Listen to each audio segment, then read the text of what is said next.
নাবালিগ অবস্থায় যার বাচ্চা মারা যায়, ওই বাচ্চাগুলিকে আল্লাহ পাক রব্বুল আলামিন কিয়ামতের ময়দানে বাপ মার জন্য বহুত বড় সুপারিশকারী বানায়।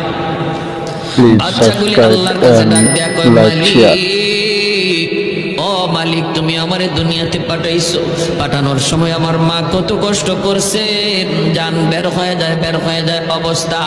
এরপরে আমি দুনিয়াতে আসলাম, এত কষ্ট আমি মাকে দিলাম, কিন্তু মার কোনো খেদমত আমি করতে পারলাম না, আমার মা ঋণ আমি শোধ করতে পারলাম না। আল্লাহ, আজ যদি তুমি আমাকে জান্নাতে দিতে চাও, আমার মা বাবা সারা জান্নাতে যাইবো না, হয় আমারে বাপ মার সাথে জাহান্নামে দিয়ে দাও, হয় আমাকে আমার বাপ মার সাথে জাহান্নামে দিয়ে দাও।